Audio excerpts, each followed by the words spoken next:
warahmatullahi wabarakatuh.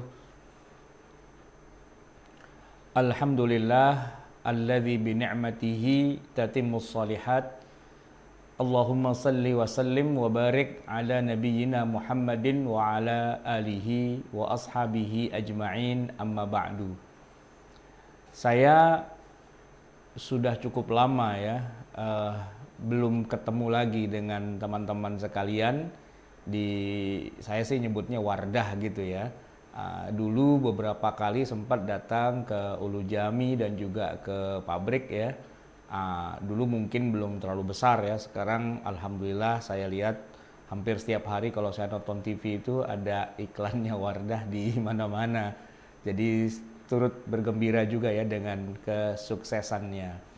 Nah, terkait dengan masalah bagaimana kita sebagai umat Islam menghadapi pandemi ya, saya akan membagi dua nih waktu saya ini. Yang pertama, mungkin saya akan memberikan beberapa prinsip-prinsip dasar begitu ya, secara monolog begitu.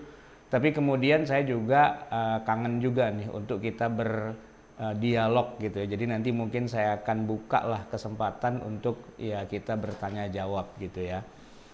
Nah, untuk yang bagian pertamanya, saya akan mulai dengan apa sih sebenarnya hakikat dibalik dari adanya wabah atau pandemi ini. Pertanyaannya, ini hukumankah atau ini sesuatu yang lain lagi? Ya. Nah, jawabannya sebenarnya bukan hukuman. Kenapa saya katakan bukan hukuman? Karena ada beberapa ciri dari hukuman. Kalau yang namanya hukuman, dan ini sering terjadi di masa lalu ya, umat-umat terdahulu, itu yang namanya hukuman tuh hanya mengenai orang-orang yang ya mau dihukum saja. Yang tidak dihukum pasti diselamatkan oleh Allah. Misalnya nih ya, peristiwa banjir di zaman Nabi Nuh alaihissalam. Nah, itu dari awal tuh sudah jelas, mau selamat atau mau nggak selamat itu udah jelas. Kalau mau selamat ikut Nabi Nuh, ikut bahteranya gitu ya. Nah, kalau nggak mau ya sudah, siap-siap aja tenggelam gitu kan. Jadi itu sederhana gitu. Begitu juga waktu zamannya Fir'aun dan Nabi Musa. Kalau mau selamat ikut Nabi Musa. Kalau nggak mau selamat ya ikut Fir'aun. Fir'aun ditenggelamkan. Ya, jadi kalau di zaman-zaman umat terdahulu ya, selamat nggak selamat tuh sederhana banget.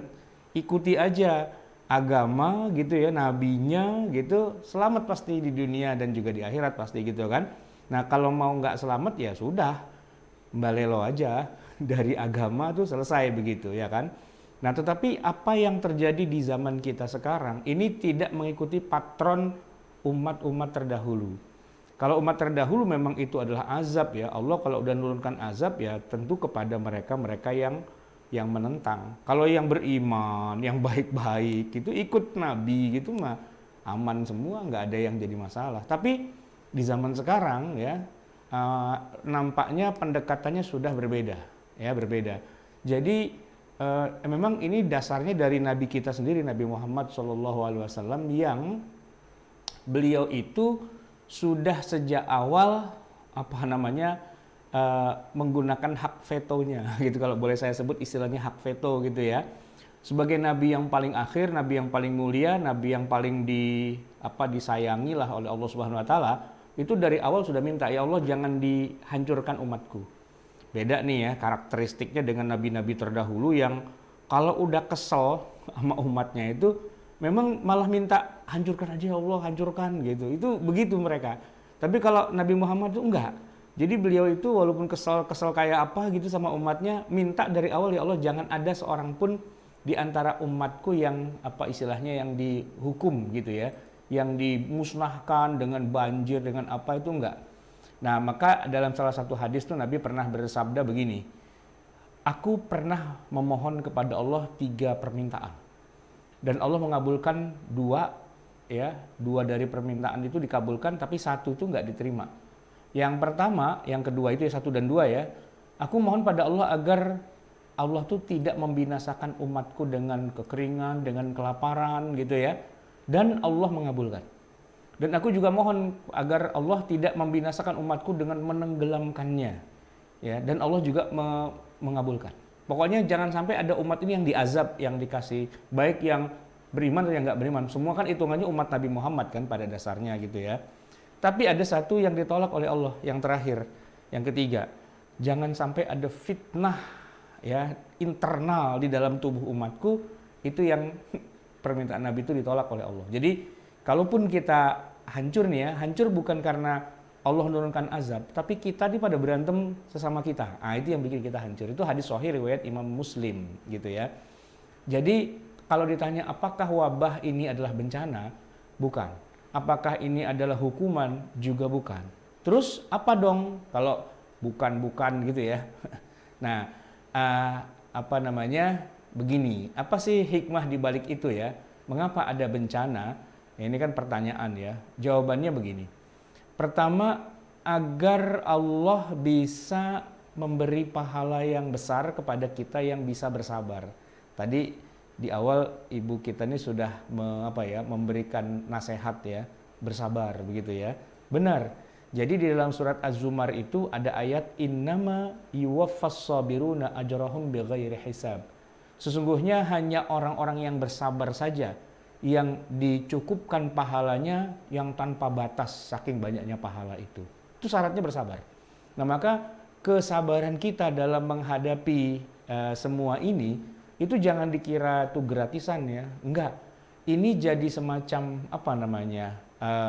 syarat yang sangat berat emang sebenarnya ya. Tapi di balik itu kita akan dapat apa? Akan dapat pahala yang besar dari segala macam kesulitan yang kita hadapi sekarang. Orang zaman sekarang ini kan apa-apa serba susah, mau kerja susah, banyak yang PHK, ekonomi juga menurun dan sebagainya, banyak pengangguran dan sebagainya.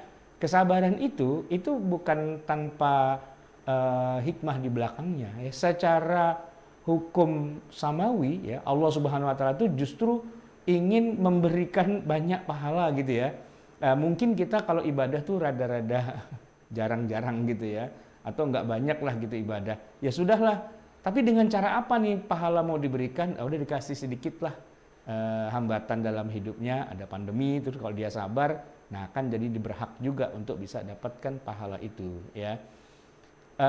Dan kalau kita paham ya tentang masalah-masalah seperti itu, memang Nabi juga pernah bersabda ya, ajaban di amril mukmin ya, luar biasa nih urusannya orang yang beriman ya, inna amrahu kullahu khairun, semua urusannya itu bisa jadi kebaikan ya, walaysa dzaka li ahadin illa lil mu'min in asabathu sarra syakara. Kalau dia dikasih ujian yang yang menyusahkan gitu ya, yang enak ya, sarra itu yang membahagiakan, dia bersyukur, itu jadi kebaikan. Fakana khairun lahu. Wa in asabathu dharra, tapi kalau dikasih kesulitan, kesusahan, sabaro, dia sabar. Fakana khairun lahu, maka itu juga jadi kebaikan juga buat dia. Ya antara sabar dan syukur lah jatuh-jatuhnya ya. Itu hadis sahih Bukhari Muslim gitu. Sama hikmah yang lain adalah begini. Adanya bala itu ya, itu kata Nabi adalah juga sarana bagi Allah, atau istilahnya jadi alasan bagi Allah untuk bisa menghapus dosa-dosa kita. Ma yazalul bala'u bil mu'min wal mu'minah fi nafsihi wa waladihi wa malihi hatta yalqallaha wa ma alaihi khati'ah. Ujian itu senantiasa akan terus ditimpakan kepada orang yang beriman. Ya, pada dirinya, pada anaknya, pada hartanya, sampai dia meninggal bertemu Allah. Tapi pada saat itu dia malah sudah nggak punya dosa. Kenapa? Ya karena sepanjang ujian itu dia lulus terus gitu ya. Maka ujian itu selain tadi buat jadi pahala, tapi juga buat menghilangkan dosa. Jadi sebenarnya dibalik dari itu semua sih kita senang-senang aja ya. Dibikin enak ya alhamdulillah bersyukur, dikasih nggak enak ya senang juga. Dan memang kalau Allah ngasih kita ujian itu sebagai tanda cinta sih sebenarnya. Inna idzamal jazaa'i ma idzamil bala. Ya, bersama dengan besarnya pahala itu juga ada besarnya bala gitu ya, ujian. Wa innallaha idza ahabba qauman ibtalahum, dan begitulah karakternya Allah kalau mencintai suatu kaum, Allah uji mereka. Faman radiya falahu ridha. Yang ridho dengan semua ujian Allah itu ya akan dapat ridhonya Allah. Wa man sakhita, nah ini dia nih hati-hati.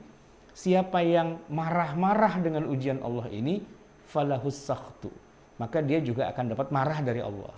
Nah, jadi kan enak sebenarnya kan ya. Ya ujiannya ada gitu ya, tapi pastinya Allah tidak akan menguji melebihi dari yang mampu bisa kita lakukan gitu ya. Sama satu lagi nih yang poin paling penting ya, bahwa wabah ini kan terus terang menyedihkan juga ya, banyak diantara keluarga kita, teman kita, kerabat kita yang ternyata dipanggil oleh Allah Subhanahu wa taala.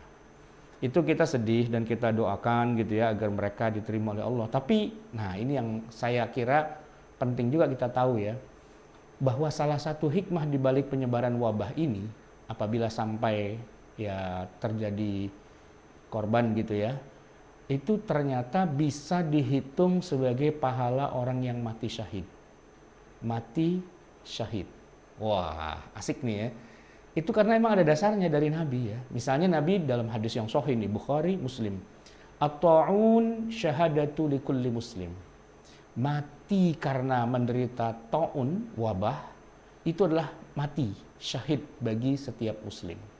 Jadi keren juga nih ya, walaupun mungkin kalau kita ngelihat kasihan dia meninggalnya begitu kok dikubur gitu, oh semoga mati syahid itu. Itu hadisnya Nabi sahih itu. Ya, sahih Bukhari, sahih Muslim. Al-mabtulu syahidun, kata Nabi. Yang mati karena kena sakit perut, kolera dan sebagainya itu matinya mati syahid. Wal mat'unu syahidun. Yang matinya kena ta'un, nah ta'un itu wabah ini kayak kita pandemi ini ya. Syahidun, kata Nabi. Yaitu hadis sahih Bukhari. Atau hadis yang lain, falaisa min 'abdin yaqa'u ta'un fayamkuthu fi baladihi sabiran ya'lamu annahu la yusibahu illa ma kataballahu lahu illa kana lahu mithlu ajri syahid. Tidaklah seorang yang berada di wilayah yang terjangkit wabah gitu ya, kemudian dia tetap bersabar dengan itu semua, dia mengetahui bahwa penyakit tersebut tidak akan menjangkitinya kecuali Allah menetapkan padanya, maka baginya adalah pahala seperti orang mati syahid gitu ya. Nah, jadi jamaah sekalian yang dirahmati Allah, Bapak Ibu yang berbahagia, kita nih sebagai muslim menghadapi ini semua ya, ini kan fakta ya. Nah, maka kita tidak boleh kemudian berprasangka buruk kepada Allah. Ya memang sih kalau dilihat dari satu sisi kayaknya kok nggak enak banget ya, kok buruk banget ya, kok belangsak banget gitu ya kita hidup sekarang ini gitu ya, nggak bisa ngapa-ngapain gitu ya. Tapi ternyata enggak, kita harus berprasangka baik ya, bahwa semua itu adalah kebaikan juga pada akhirnya.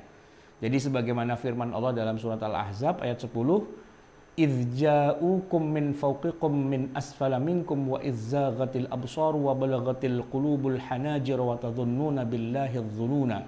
Yaitu ketika mereka datang padamu dari atas dan dari bawah, ya musuh-musuh maksudnya dalam perang Badar itu ya. Ketika sudah nggak kelihatan lagi dalam pandanganmu dan hatimu rasanya sesak sampai tenggorokan dan kamu jadi berprasangka yang tidak-tidak kepada Allah ya, berprasangka yang buruk gitu ya, maka itu menjadi keburukan. Tapi kalau kita balik, kita berprasangka baik selalu kepada Allah, maka sebagaimana disebutkan dalam hadis qudsi, ana 'inda dhanni 'abdi. Aku, kata Allah, itu seperti apa yang dipersangkakan hambaku kepadaku. Ya, falyadhun bi ma yasha. Silahkan berprasangka apapun sesuai yang kamu inginkan. Kalau prasangka kamu padaku itu baik, ya akunya jadi baik. Kalau prasangka kamu kepadaku jelek, ya akunya juga jadi jelek. Nah, oleh karena itu kita berprasangka baik saja ya, dan optimis gitu ya untuk bisa menghadapi ini semua gitu ya. Nah, kalaupun misalnya kita nggak sanggup untuk melakukan hal yang terbaik, ya kita nggak usah rame gitu ya, nggak usah berisik, nggak usah ngomong yang jelek-jelek tentang Allah. Man kana yu'minu billahi wal yaumil akhir falyaqul khairan aw liyasmut. Siapa yang beriman pada Allah dan hari akhir, maka katakanlah yang baik-baik saja, atau kalau enggak diam aja gitu ya. Nah, itu semua prinsip dasar. Saya akan masuk sekarang kepada apa sih yang secara aktif bisa kita lakukan. Yang pertama dalam masalah fikih wabah atau pandemi ini ya, itu ternyata kita tidak boleh pasif, pasrah, nunggu ajal, itu nggak boleh. Justru itu perilaku yang tawakal yang kurang tepat, ya, tawakal yang tidak diajarkan. Ya, berserah diri dalam arti pasrah aja lah udah. Kalau Allah mau cabut nyawa ya cabut. Kalau Allah tidak takdirkan kita mau sakit ya sakit. Lalu kemudian kita jadi kayak menggampangkan semua hal ya. Nah, itu perilaku yang kurang terpuji. Kenapa saya katakan begitu? Karena ada banyak sekali hadis Nabi yang justru menyalahkan tindakan seperti itu, dan sebaliknya kita harus proaktif. Ya. Misalnya nih hadis Sahih Bukhari bunyinya, wa firra minal majzumi kama tafirru minal asad. Kamu itu harus melarikan diri dari penyakit-penyakit yang menular, dalam arti menghindari gitu ya. Firra itu artinya melarikan diri, kabur, menjauhkan diri gitu ya. Itu lakukan hal itu, melari dari semua itu semua, menghindar gitu ya. Seperti kamu menghindar dari terkaman singa. Ya. Singa nih lagi lapar, nyari mangsa, ketemu kita. Apa yang kita lakukan? Kabur sekencang-kencangnya, cari perlindungan, berlindung ya dari kejaran singa. Nah, wabah itu ibarat singa lagi ngamuk, ya, yang lagi merajalela di tengah-tengah kita. Apa yang bisa kita lakukan? Menghindar. Kalau bisa menghindari dengan cara sembunyi di rumah, sembunyi di rumah. Gitu. Kalau bisa dengan cara menjaga jarak, jaga jarak. Pakai masker, gitu kan. Jadi sesuai dengan protokol-protokol yang sudah disebutkan, dan protokol ini kan bukan hanya ada di negeri kita ya, di seluruh dunia itu protokolnya sama, ya kan. Kan ada juga sebagian orang yang bilang, wah nggak usah protokol-protokol itu apa istilahnya korban dari hoak apa segala macam. Enggak juga gitu. Kenapa? Karena ternyata setelah diteliti itu kan dari droplet gitu ya, dari penularan. Orang tuh ya biasalah yang namanya teman, kenalan apa gitu ya, makan bareng ya kan, hangout bareng, apa-apa bareng gitu, itu sering terjadi penularan tuh di situ. Nah, maka biar tidak terjadi penularan, 3M itu langkah yang konkret yang berlaku di seluruh dunia, nggak cuma di negeri kita, dimanapun tuh itu dilakukan sama. Termasuk di Mekah, di Masjidil Haram, di Masjid Nabawi, sama, protokol itu sama. Apa? Mencegah penularan tuh ya pertama jaga jarak, ya kan, yang kedua masker gitu ya. Terus karena virusnya itu juga rontok dengan sabun, dengan alkohol, itu yang harus dilakukan gitu ya. Nah, maka itu yang harus kita lakukan sesuai dengan ketentuannya. Ya,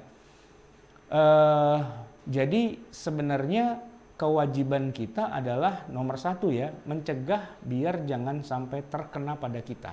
Itu poin penting sekali ya.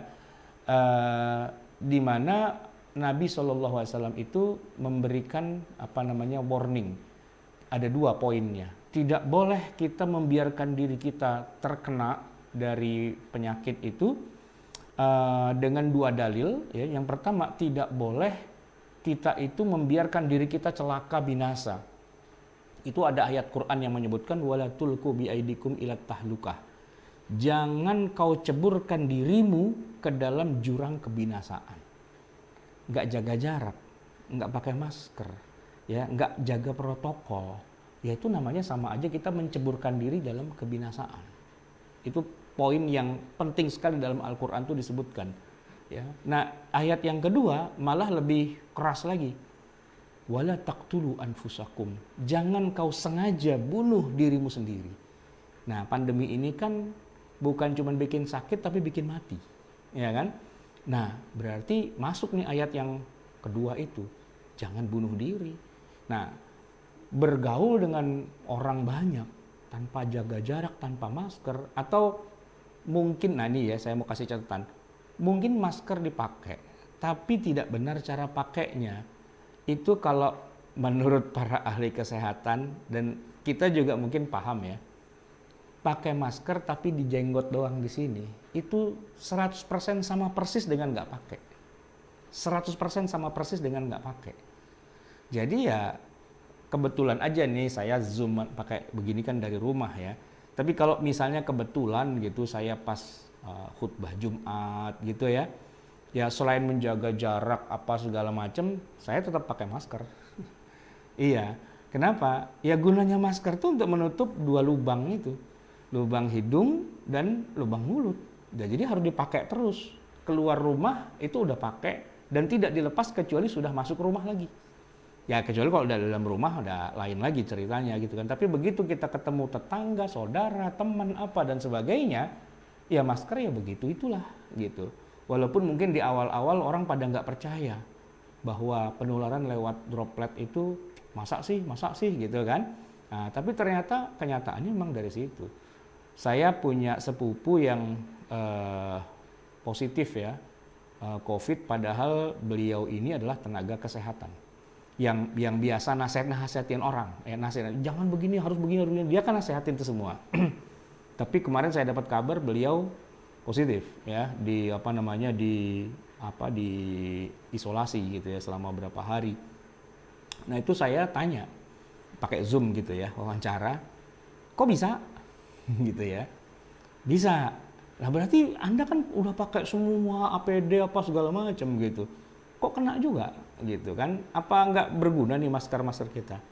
Dia bilang justru sangat berguna dan saya atau kami satu puskesmas tuh kena semua, satu puskesmas. Karena melanggar protokol. Jadi kau yang mulai, kau yang mengakhiri ternyata itu. Jadi dia nasihatin orang gitu kan, bertugas yang pakai protokol lengkap lah begitu.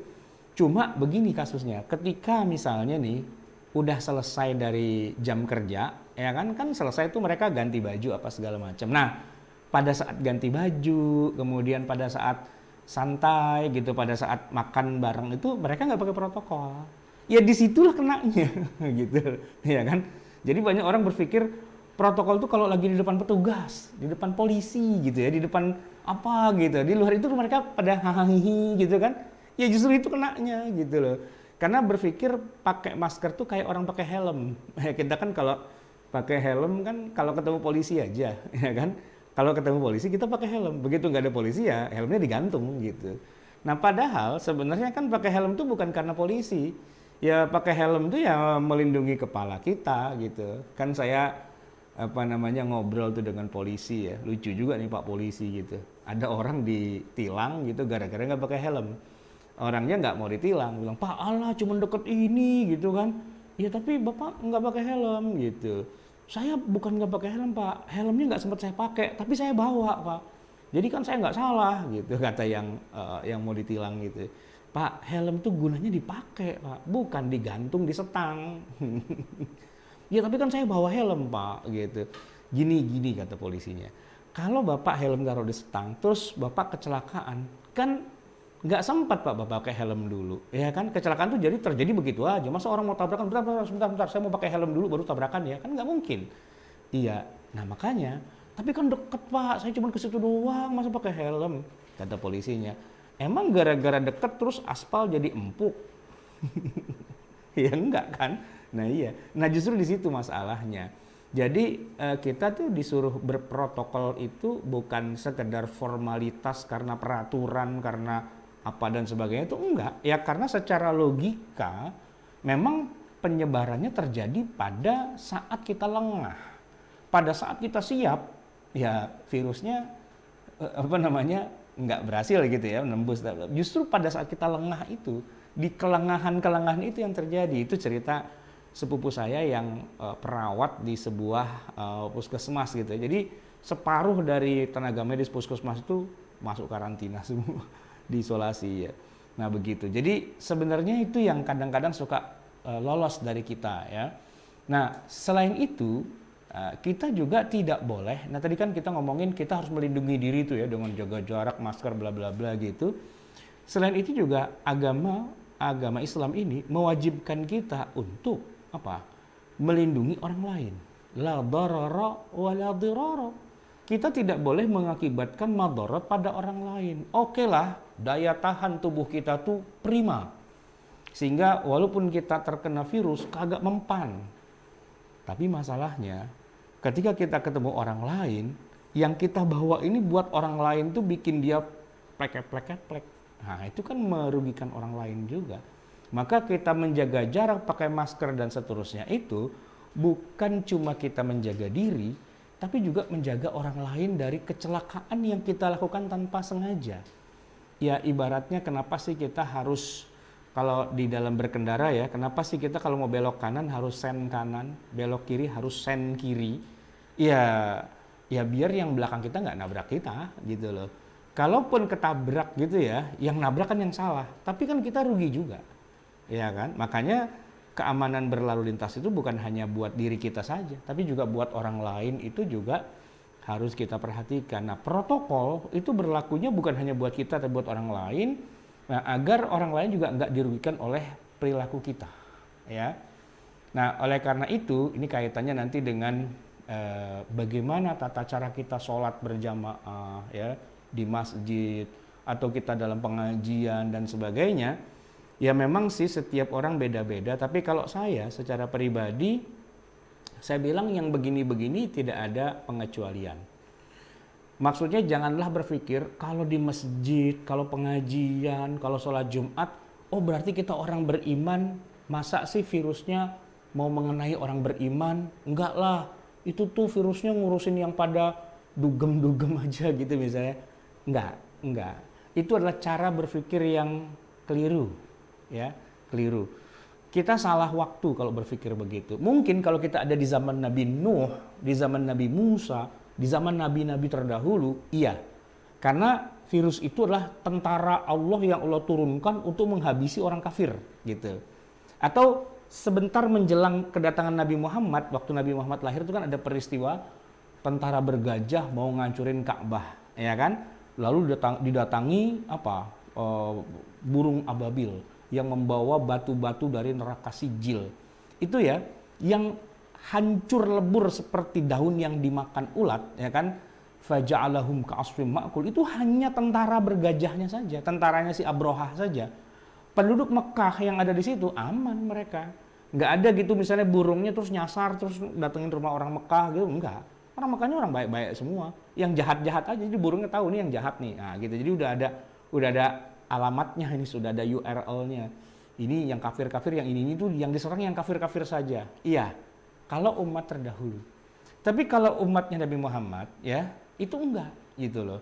Artinya kita mau mukmin mau kafir tetap aja kena, gitu loh. Maka walaupun di masjid sekalipun, walaupun ustadz sekalipun, kalau nggak jaga protokol, ya bisa kena juga, ya kan? Sebaliknya, walaupun dia orang kafir, orang jahat gitu ya, tapi kalau dia jaga protokol, ya secara sunnatullah dia bisa aman. Jadi ini bukan masalah beriman tidak beriman, tapi berprotokol apa tidak berprotokol. Nah, ini yang harus kita ketahui, karena banyak ustadz-ustadz yang ngomongnya tuh kayak gitu. Ya dia bilang, ini kan tentara Allah gitu kan, mau menghancurkan orang kafir. Awal-awal kan dulu begitu ya, karena kan ditemukannya di mana, di Wuhan ya, di negeri Cina gitu istilahnya. Berpikirnya, wah itu yang dihabisin orang kafir semua. Nggak taunya banyak tokoh muslim yang pada kena gitu kan. Para kiai, para ustadz, kena juga gitu. Nah, terus kenapa kok bisa terjadi begitu? Ya ini sunnatullah ya. Anda optimal menjaga diri, insya Allah terjaga. Ibarat kata ya sama. Nggak mentang-mentang ustadz. Terus kalau naik motor itu ya, ugal-ugalan, naik motor bertiga ngelawan arus, naik trotoar, masuk jalur busway salah arah. Nggak mentang-mentang dia ustadz lantas aman gitu, enggak. Ya ketabrak busway ya ketabrak. Karena dia melanggar sunnatullah gitu, walaupun dia seorang muslim, bahkan seorang ustadz gitu. Nah, oleh karena itu mau ustadz mau bukan ustadz, mau muslim nggak muslim, kalau nggak mengatur sesuai dengan sunnatullah itu akan kena juga. Karena Nabi SAW itu memang sudah mengajarkan kita tuh ikhtiar, kita tuh berupaya, dikasih pilihan. Ikhtiar itu kan memilih ya, ini yang baik, ini yang buruk, pilih gitu loh.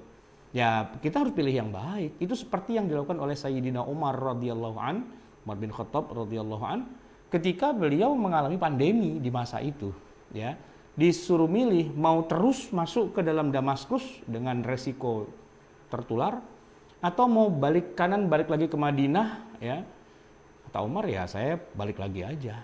Walaupun saat itu ada juga yang rada-rada nyinyir gitu ya, nyinyir, Umar dinyinyirin. Ya disindir gini, afiraran min qadarillahi ya Umar. Anda itu kok begitu banget sih, takut banget dengan qadarullah, dengan takdirnya Allah gitu ya. Umar tidak tersinggung sih, tapi justru beliau menjelaskan, "Na'am, firaran min qadarillah ila qadarillah." Iya, saya memang berlari dari kadarnya Allah, dari takdir Allah. Tapi menuju takdir Allah yang lain. Wow, di situ baru tahu, ternyata takdir Allah nggak cuma satu. Iya, takdir itu ada banyak. Dan kita diberi kesempatan untuk memilih takdir yang mana yang mau kita ambil. Itu yang disebut dengan ikhtiar. Jadi ikhtiar itu sebenarnya artinya bukan berusaha. Tapi ikhtiar itu Anda punya option. Nah, Anda punya pilihan. Ikhtiar itu artinya memilih. Memilih jalan yang merugikan Anda. Udah logis tuh ya, kalau Anda begini berarti begini gitu kan. Atau Anda memilih jalan yang terbaik buat Anda, kalau Anda begini ya begini. Itu namanya ikhtiar. Nah, memilih yang terbaik itu wajib hukumnya. Ya, nggak boleh kita memilih yang terburuk. Udahlah, masuk aja ke Damaskus, mati deh. Itu matinya bukan mati syahid, itu mati sangit gitu kan. Itu nggak boleh gitu. Kalau Allah takdirkan hidup, tetap aja hidup. Ya enggak. Sunnatullah itu tetap berjalan gitu. Ketentuan Allah itu berjalan. Anda naik pesawat nggak pakai seat belt, ada turbulence, ya pesawat sih aman, benjol kepala karena dibanting-banting di dalam pesawat kan begitu. Makanya pakai seat belt itu penting juga gitu ya. Ya walaupun kalau kapalnya nyongsep ya nyongsep, nggak mentang-mentang di situ ada orang Islam, ada orang beriman, ada orang yang ustadz kiai yang hafal Quran dan sebagainya. Kalau ya nyongsep aja, meninggal ya meninggal aja begitu kan. Karena di situ ada sunnatullah. Tapi kita harus jaga itu semua protokol, peraturan apa dan sebagainya. Nah, kalaulah memang sudah optimal itu semua dan ternyata tidak bisa lagi ya itu baru kita berserah diri pada Allah.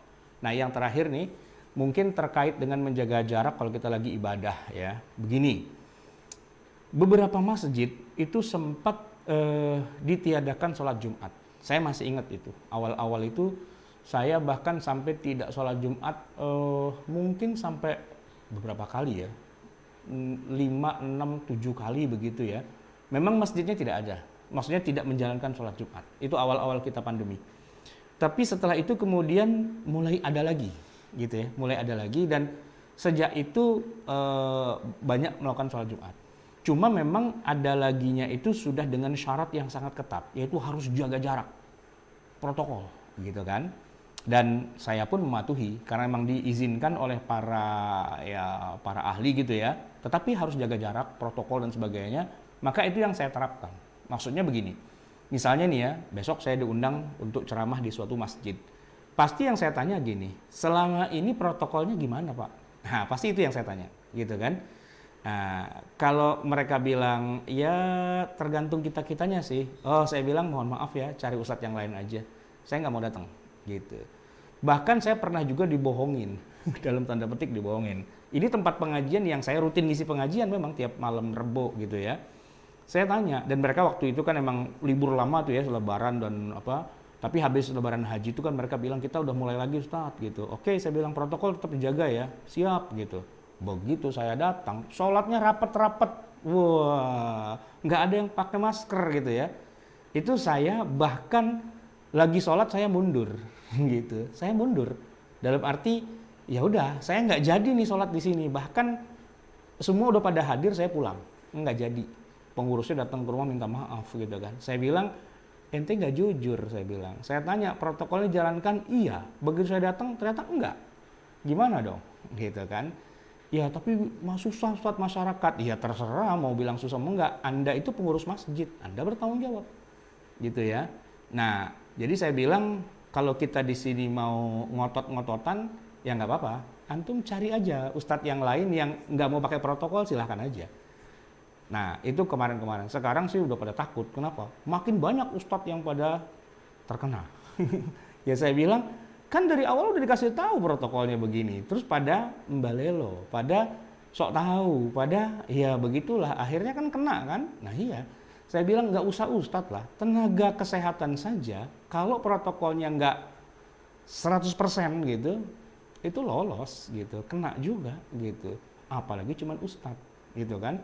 Maka saya bilang kita prioritaskan nomor 1 protokol dulu, ya kan. Bukan karena kita takut oleh peraturan pemerintah dan sebagainya, enggak. Tapi logika kita bermain di situ, ya kan? Jadi sholatnya tetap jarak-jarak, Iyalah, tetap harus berjarak, gitu kan? tetap harus pakai masker, tetap harus protokol kesehatan dan seterusnya gitu kan. Nah, saya kalau pas lagi nggak khutbah, ya jadi saya sholat di masjid di samping rumah saya, Jumatan ya, itu saya datang pas qomat, pas qomat aja, khutbahnya nggak saya ikutin, ya kan. Jadi yang minimalis, yang penting sah gitu. Kemudian saya sholat 2 rakaat dan saya termasuk orang yang sholatnya pulang paling duluan, dan saya nggak masuk ke masjid. Saya cuma dapat di jalanan gitu, karena kan masjidnya kan protokol dia harus jarak-jarak gitu kan. Ya udah, saya di jalanan, begitu selesai, ya assalamualaikum warahmatullah, assalamualaikum warahmatullah, saya langsung ambil sejadah, langsung kabur pulang gitu. Jaga ketat itu, hal-hal seperti itu seharusnya. Walaupun banyak orang pada nyinyir pada saya, wah itu terlalu berlebihan gitu kan. Kemarin dia bilang terlalu berlebihan, sekarang begitu keluarganya pada meninggal, nah baru pada nangis-nangis gitu. Sekarang saya bilang ya sebenarnya kan semua tuh ada di depan mata, kelihatan gitu, cuma pada sok tahu aja gitu kan. Nah yang pada sok tahu itulah sebenarnya dia sih bukannya nggak berusaha, cuman belum optimal. Nah kita perlu optimalkan pasti begitu, biar nggak ada celah sedikit pun. Ibarat kata nih kita punya perahu gitu ya, jangan sampai ada yang bocor gitu ya. Tambal semua kita optimalisasi, karena kita sedang menghadapi badai lagi gedenya, lagi ngamuk ini badai ini. Kita jangan bermain-main dengan badai ini ya. Bahkan istilahnya perahu nggak bocor pun keamanan kita masih deg-degan, apalagi udah badai perahunya bocor pula, kan jadi tambah-tambah urusan. Ini yang harus kita perhatikan. Terus gimana? Kan sholat harus berjamaah, harus rapat. Iya, kalau normal iya. Tapi kalau dalam kondisi kayak gini, enggak. Bahkan para ulama di Timur Tengah, seperti di Mesir, di Saudi, di mana-mana, ya libur, haji aja libur kok, ya kan? Sholat berjamaah pun juga udah nggak boleh ke masjid. Sempet ya waktu itu ya. Sekarang kalaupun ada, ya nggak banyak-banyak gitu. Dan tetap dijaga jaraknya apa segala macam, itu tetap dilakukan, protokol itu dilakukan di beberapa negara. Saudi Arabia termasuk yang ketat sekali gitu ya, karena memang mereka kerajaan mungkin ya, jadi mereka nggak terlalu banyak cincong lah gitu, macam-macam bisa langsung dijemput paksa gitu ya. Nah kalau kayak negara-negara kita ini kadang-kadang suka banyak opini yang beredar gitu ya, jadi kadang-kadang masyarakat juga suka bingung gitu. Tapi saya bilang secara umum bahwa selama protokol kesehatan kita jaga, insya Allah ya lebih aman gitu. Semoga ini bisa menjadi tadi tambahan nilai di sisi Allah bahwa kita tuh bersabar. Namanya bersabar tuh ya bersabar dengan segala ikhtiar yang kita lakukan. Bukan cuma bersabar dalam arti sabar gitu, enggak. Tapi sabar itu artinya ya ngikutin semua peraturan protokol gitu ya. Baik Bapak Ibu jamaah sekalian, itu mungkin yang bisa saya sampaikan. Saya akan berikan kesempatan untuk ya dialog ya, kalau ada pertanyaan yang ingin disampaikan. Silahkan.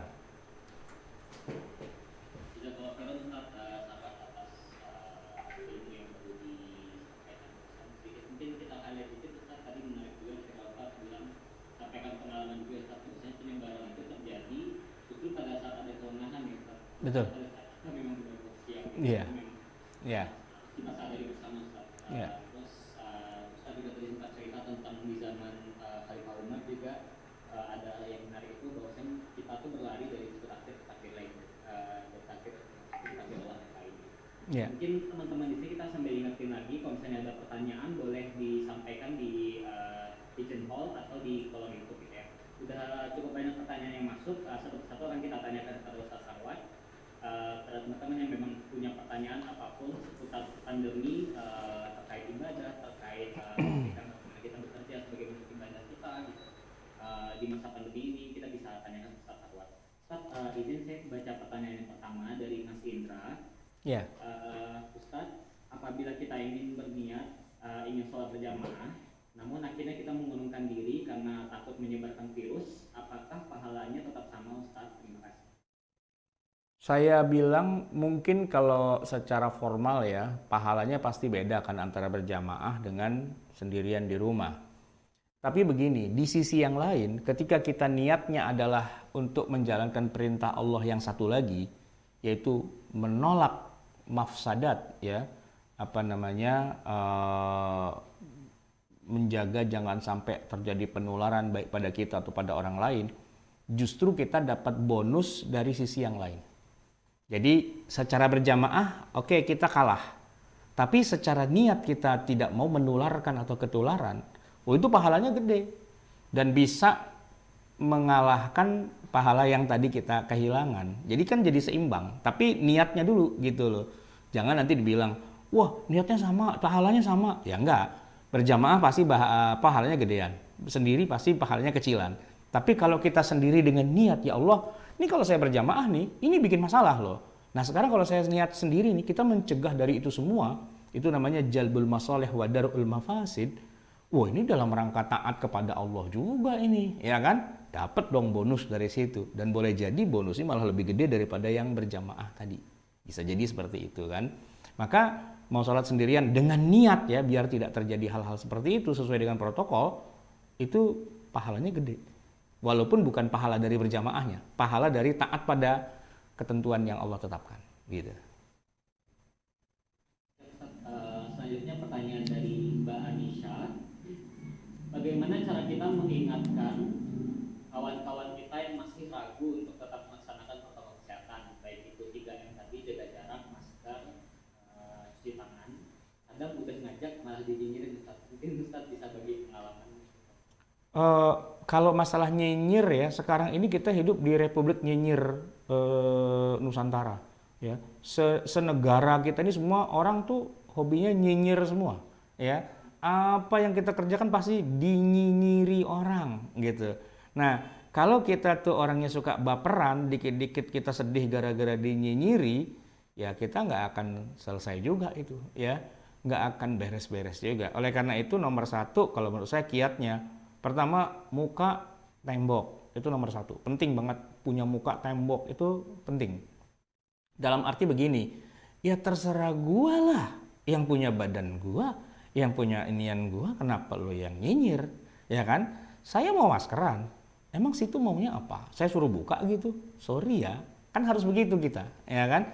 Nah, salaman misalnya, kita dianjurkan untuk tidak bersalaman, ya sudah. Namanya saya ustadz, di mana-mana orang pada mau salaman, mau cium tangan. Saya bilang, sorry, no, gitu. Gini aja, udah cakep. Malaikat udah pada lihat tuh, kita udah niatnya, assalamualaikum, waalaikumsalam, udah gini. Oke. Jadi nomor dua, kita harus punya, ya istilahnya ketegaran juga, ketegasan gitu. Pertama muka tembok, yang kedua rada dablek dikit. Iya, karena kalau nggak gitu. Tapi yang ketiga, kitanya nggak usah nyinyir. Dalam arti ya, istilahnya kalau orang nyinyir nggak usah dibalas dengan nyinyir. Tapi kita punya keteguhan, gitu. Ketabahan dan keteguhan.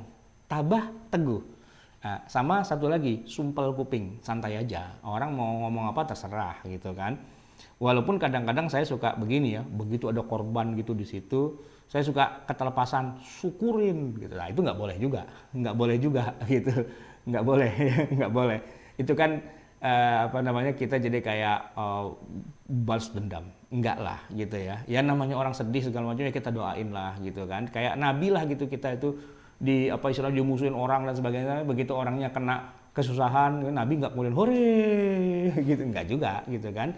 Ya jadi memang di situ yang dibilang sabar tuh di situ. Bayangin dinyinyirin orang, kita cuek, kita tabah. Terus begitu orangnya kesusahan, kita nggak usah balas nyinyir. Itu memang makanya dapat pahala gede tuh di situ gitu loh. Masa mau dapat pahala terus dikit-dikit baper, ya jangan lah. Ya kuat-kuatin lah gitu ya. Jadi ya orang akan apa ya istilahnya akan respect loh gitu. Kalau kita punya prinsip itu, orang akan respect gitu. Tapi kalau kita nggak punya prinsip, orang juga nggak respect gitu loh. Istilahnya gini, kita pakai masker, terus pada nggak pakai masker, terus kita jadi nggak enak buka gitu. Justru di situ masalahnya. Saya punya teman ustadz COVID positif. Alhamdulillah sih dia sembuh ya, recovery. Terus dia kirim kabar ke saya gitu. Saya tanya, Ustadz, antum kan kayaknya kalau menurut saya itu ketat banget.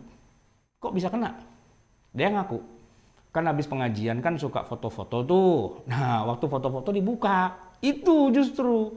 Padahal sepanjang itu pengajian tuh udah jaga jarak, maskeran apa segala. Begitu foto-foto dibuka. Itu kenanya di situ justru. Oh gitu ya? Iya. Ya sudah, saya udah benar dong berarti selama ini. Benar Ustadz gitu. Iya, saya mau sampai rumah juga nggak saya buka. Mau apa lu gitu loh. Ya mau ngundang, undang. Nggak mau ngundang ya terserah gitu kan. Nah kalau kita punya prinsip itu, insya Allah orang akan respect. Tapi kalau kita nggak punya prinsip, balelo ikut-ikutan, ya, gampang dibohongin dan sebagainya, ya itu justru masalahnya di situ. Masalah kita tuh sebenarnya di situ gitu loh ya. Oke. Siap, Pak. Kembali mungkin kita ingetin lagi ke teman-teman yang mungkin punya pertanyaan seputar apapun terkait ibadah atau cara pandang kita sebagai umat muslim terkait pandang ini, boleh kita tanyakan melalui kepada Ustadz melalui Vision Call. Ustadz ini mungkin berkaitan juga Ustadz ke yang tadi pertanyaan sebelumnya. Cuman karena mungkin ini ada ikatan yang lebih dalam lagi ya Ustadz terkait dengan orang tua dari Pak Arif Suharsono, bagaimana cara mengingatkan orang tua yang masih agak sulit untuk menjaga protokol kesehatan, Ustaz? Terutama untuk menjaga beliau tetap konsisten menjaga protokol, Ustaz. Karena mengabaikan komentar orang tua kan sebenarnya nggak semudah mengabaikan nyinyiran dari teman-teman kita. Saya nggak punya orang tua yang masih hidup sih ya masalahnya. Jadi saya nggak mengalami langsung ya. Tapi saya bisa membayangkan sih kalau kita punya orang tua, tapi orang tua kita tuh rada-rada dalam tanda petik tuh rada ndablek gitu dalam urusan begitu.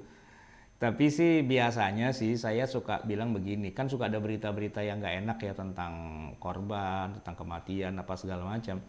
Sebenarnya berita itu cukup efektif juga tuh buat bikin efek apa ya istilahnya, efek kapok lah gitu. Ya kan? Saya sendiri pun mengalami kayak gitu. Jadi ceritanya tuh awal-awal pandemi itu belum ada nih di Indonesia, baru 1-2 kasusnya waktu itu. Itu ada justru jamaah saya, pengajian saya itu yang kena. Tiba-tiba dia ada di rumah sakit apa itu ya, dan dia ceritanya horor itu karena setiap nengok ke samping orangnya ganti. Setiap nengok ke samping orangnya ganti. Maksudnya ganti itu meninggal datang lagi gitu kan. Nah itu dia cerita ke saya, kita semua pada deg-degan itu, nyer-nyeran dengerin ceritanya kayak gitu kan. Nah jadi denger cerita-cerita yang kayak gitu tuh sebenarnya juga ada manfaatnya juga ya. Cuman kadang-kadang suka ada yang bilang, itu kan sebenarnya bukan COVID, itu kan apa gitu loh. Cuman saya perhatikan tuh beberapa orang yang kelakuannya kayak gitu, begitu keluarganya ada yang kena, dia langsung berubah taubatan nasuha. Gitu. Jadi emang agak susah juga ya kalau yang ngeyel tuh malah orang tua kita sendiri gitu kan. Tapi saya begini, saya punya tetangga yang udah tua juga, itu sering datang ke rumah saya menyelonong-nyelonong aja masuk ke rumah gitu kan, nggak pakai masker gitu kan. Ya saya sih siapin masker di ruang tamu dan begitu ada masuk, nih pakai gitu. Saya langsung sodor ini pakai dan nggak pakai malu-malu, nih pakai gitu. Dia pakai kan, begitu dia nggak rapetin. Nah saya cerewet. Ya iya, saya cerewetin gitu. Ya abis gimana? Kalau nggak gitu kan suka orang ngegampangin, ya kan? Datang ke rumah saya pakai masker, tapi maskernya diturunin karena mau ngomong. Saya bilang angkat, tutup mulut dan hidung tutup. Iya. Kalau belum tutup, nggak boleh masuk ke rumah saya. Saya keluar tuh ininya, tekaknya, gitu kan? Ya nggak apa-apa, memang itu protokolnya. Lu ngapain pakai masker cuma taruh di jenggot doang? Itu bukan penutup jenggot, Mas. Itu penutup lubang hidung dan lubang mulut, gitu. Nah kalau cuma jenggotnya doang ditutupin, emang jenggotnya kenapa? Ada masalah dengan jenggot? Enggak ada masalah. Masalah itu dengan lubang hidung dan lubang mulut. Itu yang harus ditutup. Itu sebenarnya. Ya rada-rada kesel juga gitu ya. Tapi mau bilang apa? Ya saya paksa. Pakai.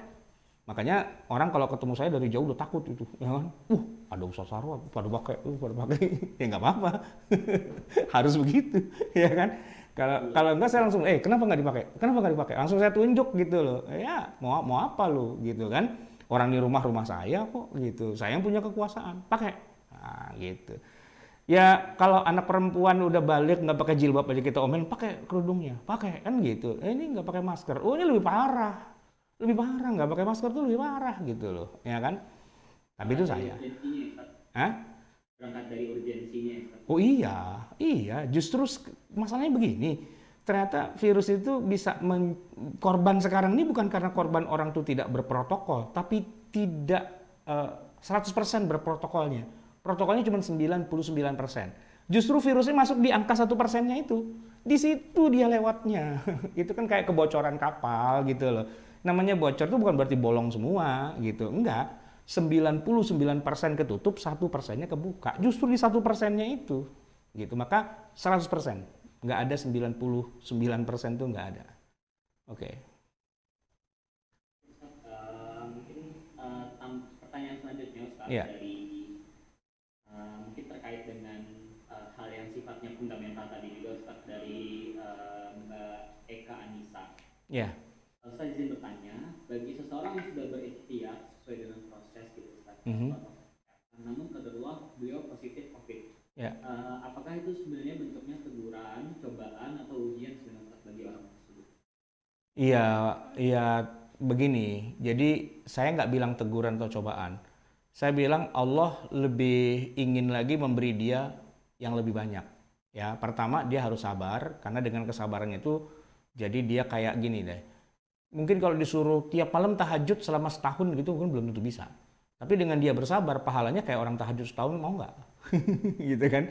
Dipaksa sama Allah jadi mau gitu kan? Ya udah. Ngelihatnya dari sisi positifnya itu begitu, ya kan? Jadi kapan lagi lu dapat pahala banyak kalau bukan karena ditegur begini gitu ya. Terus kalau meninggal gimana? Nah, sama juga. Kapan lagi kita bisa mati syahid? Gitu loh. Jadi kita membesarkan hati keluarga yang ditinggal, wah, mati syahid ini. Gitu kan. Tanpa harus bilang, lu sih nggak protokol, jangan bilang begitu. Ya kan? Ya tetap kita ya berbelasungkawa apa segala macam dan kita besarkan hatinya di zaman abad 21 ini, di mana kita bisa mendapatkan pahala mati syahid, coba, ya kan? Nah, ya mati syahid ya ini, mati syahid abad 21 itu ya meninggal karena pandemi, itu mati syahid. Kan seneng nih keluarganya, alhamdulillah. Tapi jangan sampai dia bilang, wah kalau gitu gue mau mati juga deh, jangan gitu loh. Jangan. Ini kalau terjadi qadarullah ya kita pasti mengatakan yang baik-baik saja, jangan bilang yang buruknya gitu. Oke. Ya Ustaz, itu menarik sih Ustaz tadi juga. Mungkin ada pertanyaan lanjutan nih Ustaz yang memang kontra juga terhadap hal tadi. Ya. Dari Mbak Widya juga, maaf Ustaz, muslim yang dikatakan mati syahid Ya. karena memang wabah ini, apakah juga untuk mereka yang sebenarnya kita bisa bilang acuh juga terhadap protokol kesehatan gitu Ustaz? Ya, tadi kan saya bilang, ya kalau kita mau nyinyirin orang sih bisa-bisa aja. Karangan sih kamu tuh nggak protokol, mati deh gitu kan. Terus jangan diterusin, mana bisa dapat syahid, orang matinya aja begitu. Nah, jangan begitu. Ya kalau sudah urusannya udah kayak gitu tuh kita udah nggak usah menjudge lagi gitu ya. Nggak usah main salah-salahan gitu. Ya sudah, ya apa yang terjadi terjadi. Nah, terus kepada kita yang masih Allah kasih perlindungan, mari kita tingkatkan protokol kita, mari kita gini-gini. Yang wafat, yang apa tuh urusannya dia sama Allah lah. Kita nggak usah ngeributin urusannya dia, gitu kan.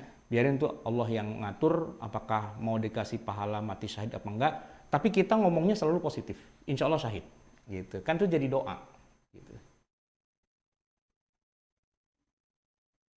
Baik Ustaz, mungkin selanjutnya masuk mungkin ke aspek ibadah Ustaz. Ya.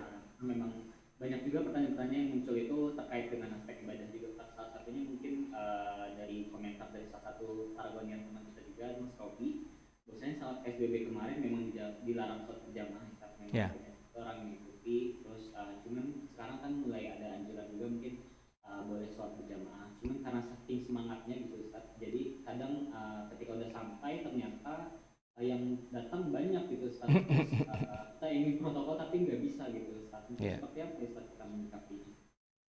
Kalau saya ya saya nggak melihat peraturan pemerintah atau peraturan dari Satgas dan sebagainya. Saya pakai logika saya sendiri aja. Pertama kan berkerumun. Kedua itu yang jadi masalah kan berkerumunnya. Bisa nggak ya sholat berjamaah tapi nggak berkerumun? Ada beberapa pilihan. Pilihannya pertama, cari masjid jangan yang terlalu ramai. Cari masjid yang sepi. Gitu kan. Cari masjid yang sepi. Atau kalau nggak yang sepi, yang masjidnya itu sangat menjaga protokol. Nah gitu. Jadi jangan cari masjid yang seenaknya si pengurusnya itu jangan gitu ya. Atau yang jamaahnya pada nggak perhatian, nggak apa-apa jauhan dikit, tapi di sana protokolnya bagus. Itu kita dikasih pilihan. Mau yang begitu, mau yang begini. Nah, kita cari yang protokolnya bagus, gitu kan. Ada beberapa tempat sholat Jumat tuh yang sangat bagus protokolnya. Bahkan bukan cuma diukur suhu, tapi difoto kitanya itu. Jadi siapa yang datang dipotret sama pengurus, gitu. Jadi untuk di-trace nanti kalau terjadi apa-apa tuh nge-trace-nya gampang, gitu kan. Dan memang jamaahnya nggak banyak. Jamaahnya dan bukan di dalam ruangan, di lantai parkiran gitu yang udaranya terbuka dan sebagainya. Jadi saya bilang, saya favorit nih sholat Jumat di sini nih. Ya kita harus cari yang begitu, ya kan? Tapi kalau nggak ada juga gitu ya tempat yang kayak gitu, ya kita bisa datang paling belakang. Ya kayak saya tadi kan sholat Jumat nih di mana? Oh, ada samping rumah ada. Tapi orangnya pada nggak protokolan gitu kan. Wah udah, saya berarti cari yang paling aman. Yaitu yang paling aman apa? Yang paling luar, yang paling belakangan datangnya. Dapat sholat Jumatnya, dapat gitu. Tapi saya berusaha dapat yang paling aman. Pertama bawa sejadah sendiri gitu kan. Terus, nah ini nih yang kadang-kadang seninya yang unik ya. Kita udah jaga jarak nih sama orang di samping kita. Tiba-tiba ada orang lain masuk cung di tengah-tengah. Gitu kan. Nah itu ngeselin itu. Nah makanya saya bawa pakai trik. Saya bawa barang gitu, bawa kayak kantong plastik apa-apa, saya taruh di sini dan saya taruh di sini. Dia punya gue, awas lo mindah-mindahin. Nah gitu kesannya kan, ada pesan kayak gitu. Jadi orang nggak mau lo mindahin gitu, nggak mau bawa tas gitu kan. Dua taruh di sebelah sini, sama taruh di sebelah sini. Nah kan ini barang saya. Kan orang wah gimana nih gimana, ya terpaksanya dia ngasih jarak. Ya udah itu kan gunanya gunanya trik itu begitu kan. Kalau emang terpaksanya harus seperti itu. Jadi ya itulah upaya-upaya maksimal yang bisa kita lakukan gitu untuk menjaga. Tapi balik lagi tadi, kecuali sholat Jumat saya tidak berjamaah di masjid. Saya tidak berjamaah di masjid kecuali sholat Jumat. Karena sholat Jumat itu mau nggak mau harus berjamaah. Sedangkan untuk yang sholat 5 waktu saya di rumah. Gitu. Nggak peduli dengan pahala 27 itu nanti kalau kita lagi normal pahala 27. Dalam kondisi kayak gini nggak ada cerita 27-27an. Oke. Menanggapi juga Ustaz ke pertanyaan yang barusan itu dari Mbak Yauma juga. Selama pandemi perbolehan sholat jamaah tapi berjarak gitu ya Ustaz. Ya.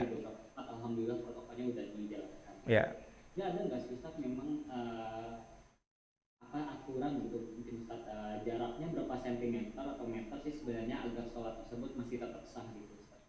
Oh, mau jarak 100 meter pun sah. Nggak ada ketentuan kalau masalah sahnya ya kan. Ini saya kasih contoh nih. Safnya bapak-bapak itu kan di depan. Safnya ibu-ibu kan di belakang.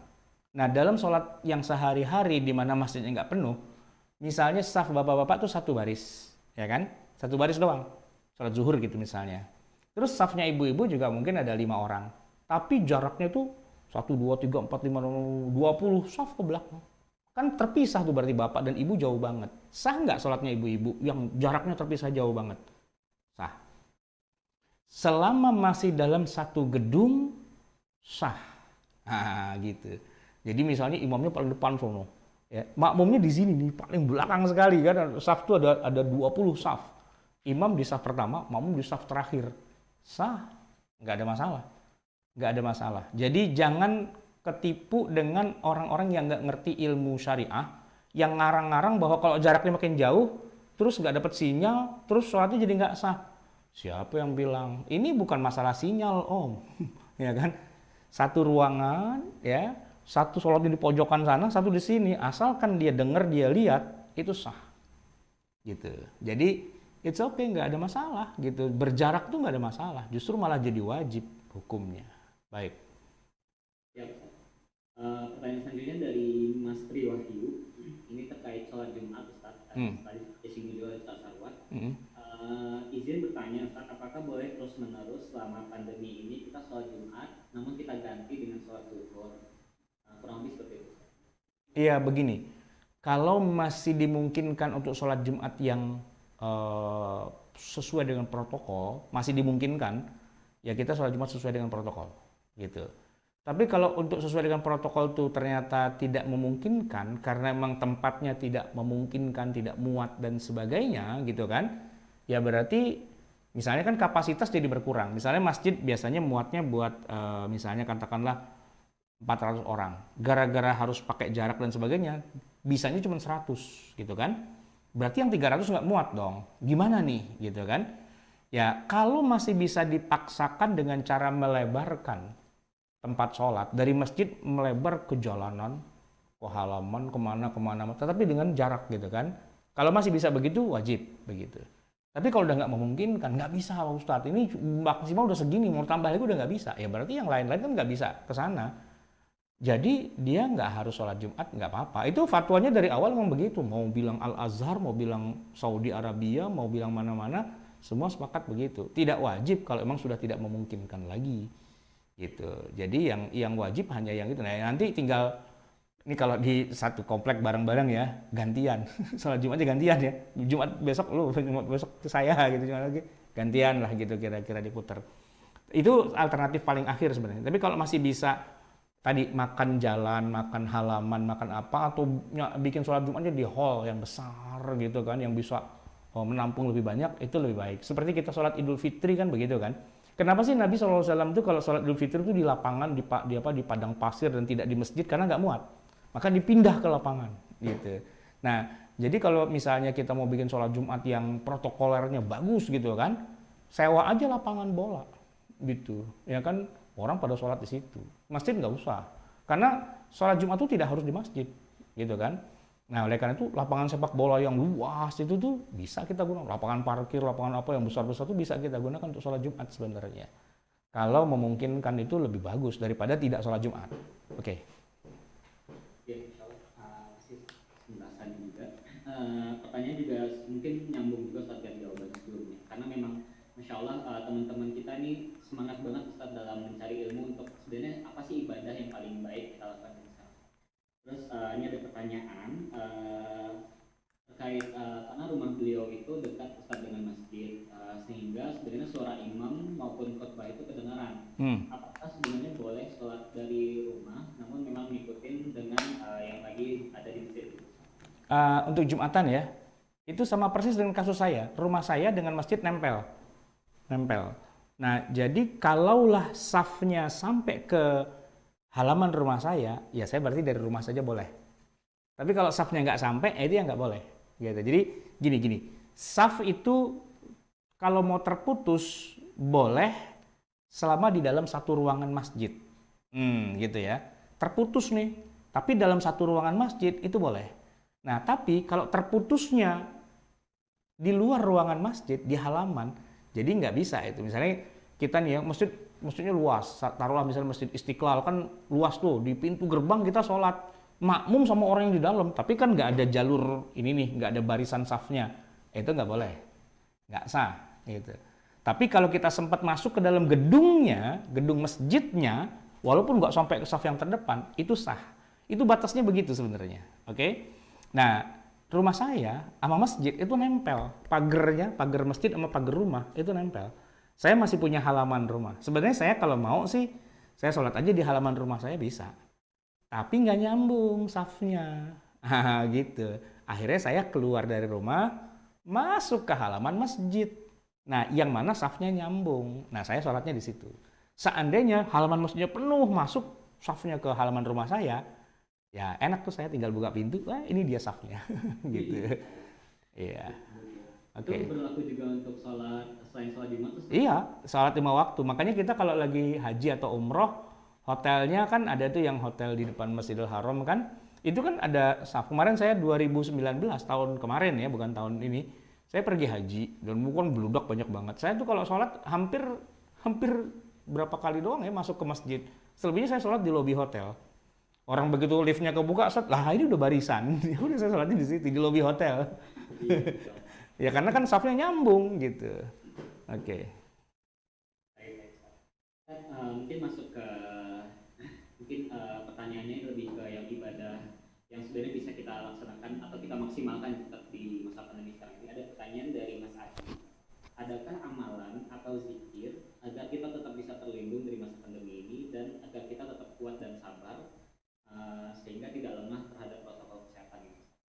Selain masalah konsep pemikiran yang benar ya, kalau masalah ritual ibadah mah semua jenis ibadah apapun itu punya nilai yang tinggi, tergantung ke kesempatan kita. Misalnya gini, ada orang yang bisanya tuh tahajud, ya udah tahajudnya dikencengin aja. Tapi atau misalnya ada juga orang kalau tahajud nggak kuat begadang dia, kalau begadang besoknya jadi balas dendamnya lebih bahaya gitu. Ya udah bukan tahajud, mungkin duha gitu kan. Atau mungkin ada juga yang bacaan Qur'annya bagus. Wah, enak nih bacaan Qur'annya. Tadi kan korek kita tuh suaranya enak tuh ya.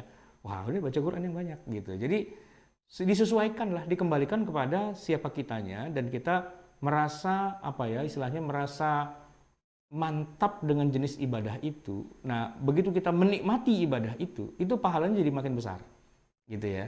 Nah, bukan dibalik, makin susah ibadahnya jadi makin besar, enggak, makin menikmati ibadah itu. Misalnya ada seorang apa namanya tadi ya, misalnya ada seorang ahli zikir gitu. Dia tuh kalau zikir tuh kayaknya enak banget gitu. Ya udah, banyakin zikir. Walaupun ada juga orang kalau zikir tuh ngantuk. Baru zikir sebentar udah ngantuk. Baca Quran baru dapat 2 kebet udah ngantuk gitu. Ya berarti bukan baca Quran.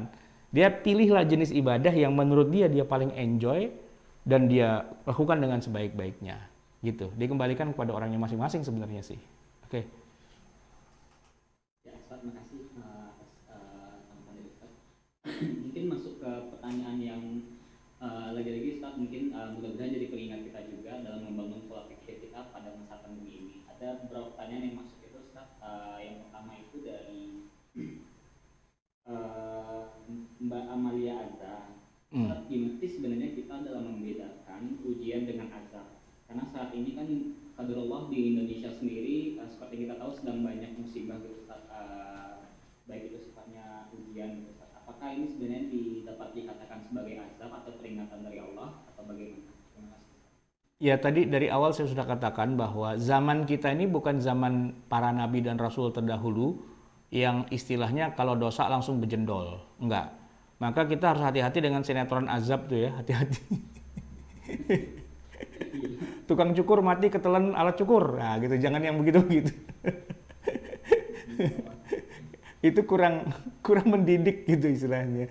Jadi orang tuh beribadah tuh ditakut-takutin gitu. Bukan dengan cara menakut-nakuti, enggak gitu ya. Ya tapi bukan juga berarti bukan azab ya, berarti santai dong. Ya jangan santai juga gitu. Protokol tetap dijaga. Udah tahu nih daerah rawan longsor, bikin rumah di situ. Hujan longsor, ya wajar lah gitu. Terus jangan bilang, ini azab. Ya enggak. Anda tuh melawan sunatullah gitu loh. Nah, itu yang harus dijaga. Sebab kalau misalnya azab gini. Kan kita orang beriman nih. Ya jelek-jelek gini lah ya. Tapi kan kita ya masih beriman pada Allah, pada Rasul lah gitu ya. Dibandingkan dengan negara-negara yang bukan orang Islam gitu. Kan mereka kan lebih berhak untuk dapat azab gitu loh harusnya. Nah, kenapa kok ada bencana tuh adalah di negeri-negeri Islam? Harusnya kan di negeri kafir yang kafir banget gitu, yang makan haram, minum khamr, judi, zina dan sebagainya. Kan harusnya begitu. Lah ini kok di negeri-negeri yang ya di daerah kita gitu loh, di daerah Kalimantan orangnya Islam, di Sulawesi orangnya Islam, di puncak longsor Muslim juga gitu loh. Loh, Muslim kenapa diazab gitu? Nah itu yang kafir-kafir tuh yang pada Zionis, yang pada ateis gitu kan. Kok aman-aman saja mereka? Nah ini kan jadi nggak pas gitu loh. Jadi kayak azab Allah tuh milih-milih ya. Kalau yang nggak disukain kena, yang nggak disukain nggak kena. Ya nggak. Jadi bukan masalah azabnya gitu. Masalah sunnatullahnya. Itu yang harus kita jaga. Bahwa nanti ajal, nasib, qadarullah dan sebagainya, iyalah. Namanya orang naik pesawat ya. Ya kan nggak bisa ngatur gitu loh. Ya Allah saya naik pesawat yang aman aja dong, yang nggak pakai nyungsep. Ya nggak bisa gitu. Emang ada pilotnya ini nih yang pakai nyungsep nih gitu ya kan enggak ya kan semua udah pakai semua ketentuan gitu ya. Nah kalau yang udah sampai wilayah itu kan memang kita nggak bisa apa-apa gitu kan. Tapi benar sih bahwa kalau ada bencana dan sebagainya itu menjadi peringatan, menjadi tazkirah, menjadi mau'izah, menjadi ya membuat kita menjadi lebih merasakan bahwa kita tuh nggak ada apa-apanya di hadapan Allah. Itu wajib, kayak gitu tuh harus, iya. Tapi bukan berarti kemudian kita malah dibalik gitu. Syukurin lu kena kayak gitu. Karangan sih jadi orang begini-begini. Nah, jangan gitu. Kita tuh suka suka berbahagia dengan penderitaan orang lain gitu loh. Itu yang nggak boleh gitu. Oke. Ini pertanyaan juga dari Mbak Lilis, menyambung juga dari tadi pertanyaan sebelumnya Ustaz.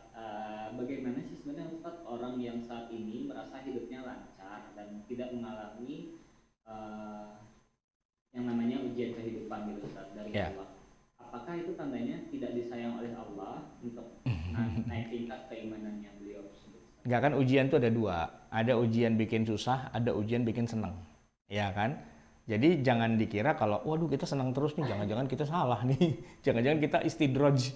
Allah ulur tiba-tiba nyungsep gitu. Ya enggak juga.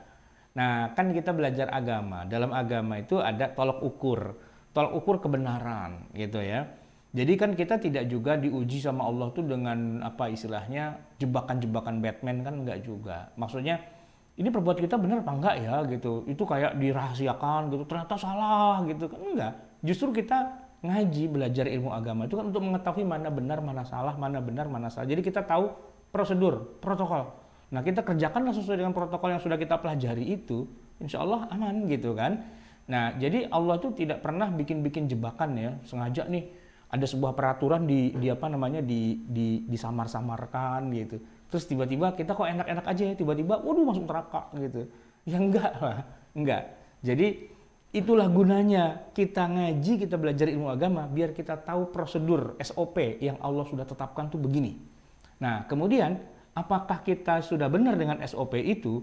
Ya kita cek aja sudah sesuai atau belum, gitu kan? Kalau memang sudah sesuai dan orang-orang juga bilang oh iya tuh sesuai, ya sudah kita husnuzan kepada Allah. Ya Allah, yang saya tahu sih peraturan agama yang kau turunkan tuh kayak gini dan saya udah jalankan. Ya sudah, gitu.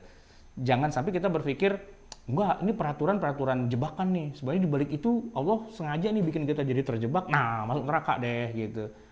Ya nggak gitu juga kali Allah caranya gitu. Nggak se-cheat itu gitu, nggak securang itu kan gitu.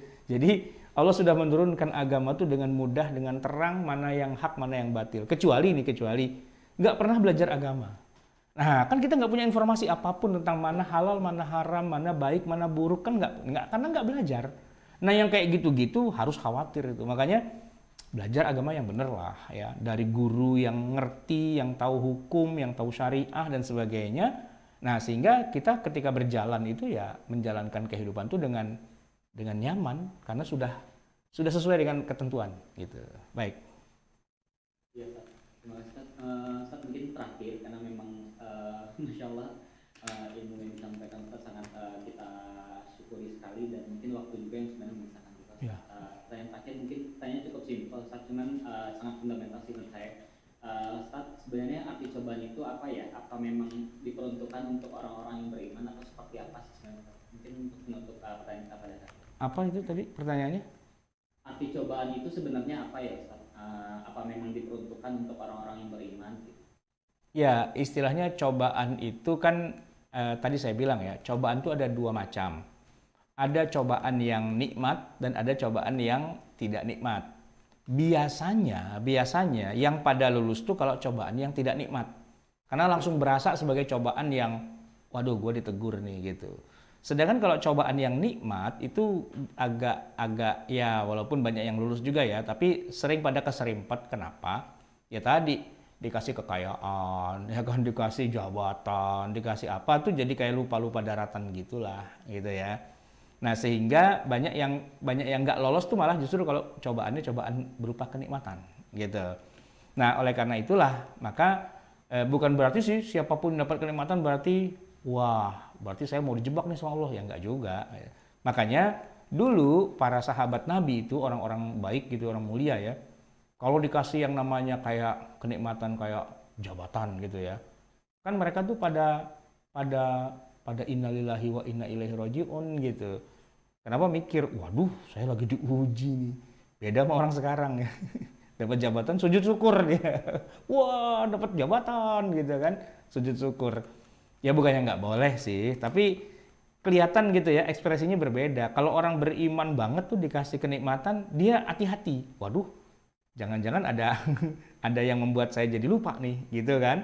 Jadi dia hati-hati gitu. Istilahnya jalanan kok mulus banget, licin banget, hati-hati nih. Justru karena licin gitu loh. Laut yang tidak berombak, kadang-kadang itu jauh lebih berbahaya daripada yang ombaknya gede. Masih ingat film Titanic? Nah, gitu kan. Film Titanic itu dia tenggelam tuh bukan karena ombak loh. Tenggelam karena lautnya sangat tenang sehingga nggak ada ombak sedikit pun, ada iceberg, ada batu es, gunung es yang gede banget, itu malah nggak kelihatan karena nggak ada riak ombak nabrak-nabrak itu kan. Tiba-tiba udah gede banget di depan itu. Nah, jadi cobaan yang berupa kenikmatan tuh memang kita harus ekstra hati-hati gitu kan, dibandingkan dengan cobaan yang sifatnya tidak baik. Tapi baik cobaan yang kenikmatan ataupun cobaan yang tidak enak ya. Dua-duanya itu sebenarnya bagian dari proses kita mau naik derajat gitu, ya kan? Mau naik derajat keimanannya, mau naik derajat pahalanya, itu biasanya dikasih ujian. Kan nggak mungkin orang sekolah itu tiba-tiba naik kelas gitu aja kalau nggak ujian. Mana ujiannya tiba-tiba naik-naik, emang sekolahan punya encang loh gitu. Lu naik gitu. Kok naik? Udah naik aja pokoknya. Nah, itu kan sekolah encingnya gitu kan. Nah, kalau sekolahan beneran ya pakai ujian lah, pakai UAS, pakai ya walaupun nanti tergantung dosennya juga kan. Kalau dosennya yang killer, kasih soal yang susah. Kalau dosen yang baik kan kasih soal yang gampang-gampang lah gitu kan. Gitu kira-kira. Ya Ustadz, jazakallah khairan Ustadz. Banyak sekali insya Allah ilmu yang kita dapatkan di kesempatan sore hari ini Ustadz. Ya. Mohon maaf juga ke teman-teman Paragonian, mungkin banyak juga pertanyaan yang belum dibacakan karena memang waktunya cukup sempit. Sementara mungkin kita tutup dulu kajian kita pada hari ini Ustadz. Kita doakan semoga Ustadz Sarwat selalu dalam keadaan sehat dan istiqomah dalam bertakwa. Amin. Dan memberikan ilmu ke kita semua. Ustadz, terima kasih atas waktunya. Mungkin sekiranya Ustadz untuk penutup bagi kita, Ustadz membantu kita dalam doa gitu Ustadz. Baik. Mari kita tutup ya dengan sama-sama kita berdoa. Bismillahirrahmanirrahim. Alhamdulillahirabbil alamin. Hamdan yuwafi ni'amahu wa yukafi'u mazidah. Ya Rabbana lakal hamdu wa lakas syukru kama yanbaghi li jalali wajhika wa li 'azimi sultanik. Allahumma salli wa sallim wa barik ala sayyidina Muhammadin wa ala ali sayyidina Muhammad. Rabbana zalamna anfusana wa illam taghfir lana wa tarhamna lanakunanna minal khasirin. Rabbana amanna bima anzalta wattaba'na ar-rasula faktubna ma'asy syahidin. Rabbana la tuzigh qulubana ba'da idh hadaitana wa hab lana min ladunka rahmatan innaka antal wahhab. Rabbana atina fid dunya hasanah wa fil akhirati hasanah wa qina adzabannar. Wa sallallahu ala nabiyyina Muhammadin wa ala alihi wa sahbihi ajma'in. Subhana rabbika rabbil izzati amma yasifun wa salamun alal mursalin. Walhamdulillahi rabbil alamin. Wassalamualaikum warahmatullahi wabarakatuh. Waalaikumsalam. Teman-teman Paragonian, alhamdulillah telah berakhir sesi pengajian bulan kita pada hari ini. Nggak bosan-bosan bagi kita untuk mengingatkan lagi ke teman-teman semua, terutama terkait protokol yaitu 3M, memakai masker, mencuci tangan, jaga jarak sebagai bentuk ikhtiar kita bersama dalam menghadapi pandemi ini. Seperti kata Ustaz Ahmad tadi, bahwasanya ini adalah salah satu bentuk juga kita untuk bersabar gitu atas ujian yang ada pada saat ini. Dan perlu kita highlight juga tadi bahwasanya penyebaran pandemi ini sebenarnya terjadi justru pada kelengahan-kelengahan yang kita lakukan gitu. Dan disitulah yang seharusnya kita berusaha untuk selalu memperkecil kelengahan-kelengahan tersebut gitu. Karena memang itulah salah satu bentuk kesabaran dan ikhtiar kita. Terus teman-teman juga, insya Allah Paragon juga untuk teman-teman kita yang di tim Pamuka, kita juga menggalang dana bantuan. Jadi teman-teman semoga Allah lapangkan juga untuk memberikan rezekinya kepada teman-teman saudara-saudara kita gitu. Terus mungkin terakhir informasi dari panitia itu ada reminder untuk teman-teman untuk mengikuti sayembara nilai inti kepedulian dan kerendahan hati serta ketangguhan. Ini kita lakukan dalam rangka selebrasi ulang tahun Milad Paragon, ulang tahun Paragon ke-36 insyaallah yang akan kita sama-sama lakukan itu di bulan Februari 2020. Untuk deadline-nya sendiri tanggal 6 Februari 2021 dan total hadiahnya insya Allah sampai 1,5 juta. Jadi teman-teman mungkin nanti teman-teman dari HR bakal mengangkat lagi postingannya di grup masing-masing gitu ya. Terus insya Allah teman-teman pada pengajian kita pada hari ini sudah selesai. Mohon maaf atas segala kesalahan dan kekurangan pada sore hari ini. Semoga kita bisa mengambil hikmah, kita bisa mengambil ilmu dari apa yang kita dapat pada sore hari ini. Akhir kita tutup dengan doa kafaratul majelis. Dari saya mendapat mohon maaf dan segala kesalahan. Wabillahi taufiq wal hidayah. Assalamualaikum warahmatullahi wabarakatuh. Waalaikumsalam warahmatullahi wabarakatuh. Terima kasih Ustaz. Ya, sama-sama. Saya sekalian mohon diri pamit ya, live meeting.